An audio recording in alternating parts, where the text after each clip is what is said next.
តោះដល់ខែទៅញ៉ាំទុរេននៅចំការសំឡូតខេត្តបាត់ដំបងទៀតឯណាបងប្អូនរដូវកាលបៃតងចេះស្រុកសំឡូតស្អាតមែនតែនតាមផ្លូវវិញទេសភាពកូនភ្នំហើយមានពពកហោះចុះឡើងហើយយើងក៏អាចទៅលេងទឹកធ្លាក់ហើយជាពិសេសខែនេះគឺនៅតាមចំការគឺគេចាប់ផ្ដើមកាត់ទុរេនឯណាអញ្ចឹងតោះខ្ញុំនាំបងប្អូនទៅលេងស្រុកសំឡូតនៅខេត្តបាត់ដំបងមួយខ្ញុំទាំងអស់គ្នាឥឡូវនេះខ្ញុំចូលមកដល់ក្រុងបាត់ដំបងសំឡូតចាស់ជីប្រហែលជា2ម៉ោងយើងនឹងទៅដល់តាមផ្លូវយើងឆ្លងកាត់ភ្នំសំពៅទៀតអាចឈៀងចូលលេងពេលត្រឡប់មកវិញក៏បានដែរបងប្អូនជិះតាម Google Map រហូតមកដល់ខ្លោងទ្វារវត្តនេះកុំច្រឡំកាត់ចូលតាមផ្លូវគ្រួសក្រហមយើងត្រូវជិះតាមផ្លូវកស៊ូនេះទៅត្រង់រហូតបានផ្លូវស្រួលជិះហើយឃើញមានទេសភាពស្អាតទៀតមានកូនភ្នំមានគេដាំដំណាំពេញនឹងអញ្ចឹងណាចូលមកដល់តំបន់ចកាតារ៉េនឃើញមានឡានគេចុះដើរទិញតារ៉េនអ៊ូអមែនតើហើយថ្ងៃនេះខ្ញុំទៅដល់ចកាបដោយចកាគាត់ឈ្មោះតាម៉ាប់ម្ចាស់ចំការទុរេនចកាដែលខ្ញុំធ្លាប់ទៅអង្ការឆ្នាំមុនណឮថាឆ្នាំនេះតារ៉េនគាត់ផ្លែច្រើនជាងឆ្នាំមុនគុណនឹង2ទៀតសម្បូរមែនតើហើយទេសភាពនៅក្នុងចកាគឺថាស្អាតខៀវខ្ចីហ្មងខែនេះដើរឃើញតារ៉េននេះអាចពុះហូបភ្លាមបានចាំកាល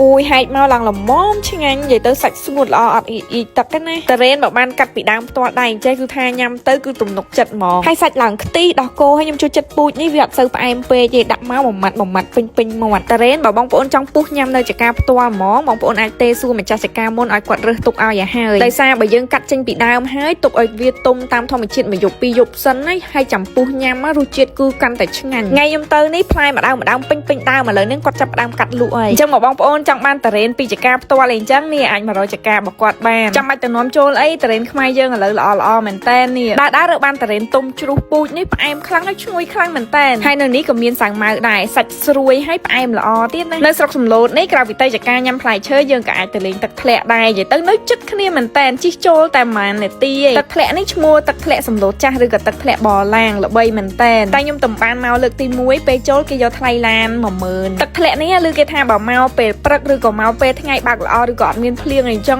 ទឹកឡើងពណ៌ខៀវមរកតអញ្ចឹងប៉ុន្តែថ្ងៃខ្ញុំមកនេះនិយាយទៅទឹកថ្លាដែរគ្រាន់តែថាវារៀងល្អអញ្ចឹងណាដោយសារមេឃភ្លៀងផងហើយខ្ញុំមកពេលល្ងាចដែរតែហេងវិញថ្ងៃនេះចេះត្រៀមកៅអីហើយនឹងឆាត់មកតាមខ្លួនដែរនិយាយពីទឹកធ្លាក់វិញយើងអាចចូលមកហូបបាយនៅកន្លែងនេះឈ្មោះសម្រាប់សំឡូតនិយាយទៅកន្លែងមួយឥឡូវហ្នឹងគាត់អាប់ដេតសុទ្ធតែមានដាំផ្កាដាំអីតាមចម្រាក់ភ្នំស្អាតទៀតណាហើយនៅនឹងឥឡូវក្រៅពីលក់បាយក៏គាត់មានបើកជាបន្ទប់ស្នាក់នៅតាមជើងភ្នំដែរគាត់មានដាំផ្កាដាំអីចឹងទៅទេសភាពស្រស់ស្រាយមែនតើហើយនៅខាងមុខហាងរបស់គាត់ហ្នឹងគឺទឹកធ្លាក់គ្រាន់តែឥឡូវទឹករៀងហូរខ្លាំងចឹងណាខ្ញុំអត់បានញ៉ាំអីនៅកន្លែងហ្នឹងទេខ្ញុំញ៉ាំនៅហាងរបស់គាត់នេះអូយមាន់លីងអំបិលម្ទេសគាត់ឆ្ងាញ់ឃើញខ្មៅអញ្ចឹងមិនមែនខ្លោចទេណាគឺគាត់ធ្វើមាន់ខ្មៅហូបគាត់ឆ្ងាញ់ហើយក៏គាត់មានភេសជ្ជៈតកកឈូសសំខាន់នៅនឹងទេសភាពស្អាតហ្នឹងហ្មងអញ្ចឹងតនេអាចប្រវល់គ្នាទៅលេងស្រុកសំឡូតបានខែភ្លៀងអញ្ចឹងទេសភាពស្អាតយើងអាចទៅលេងទឹកជ្រោះ camping មើលទេសភាពព្រៃភ្នំហើយជាពិសេសហ្នឹងគឺដើរទិញផ្លែឈើនៅតាមចកាហ្នឹងហ្មងហើយបើយើងដើរលេងតាមចកាតាមព្រៃភ្នំឲ្យពេលពុះតារ៉េនល្មមវាចាប់ផ្ដើមចេញក្លិនឈ្ងុយតារ៉េននេះខ្ញុំយកមកពីចកាហើយទុកវាមួយយប់ពីរយប់មានណាបើកមកសាច់គេឡើងល្អ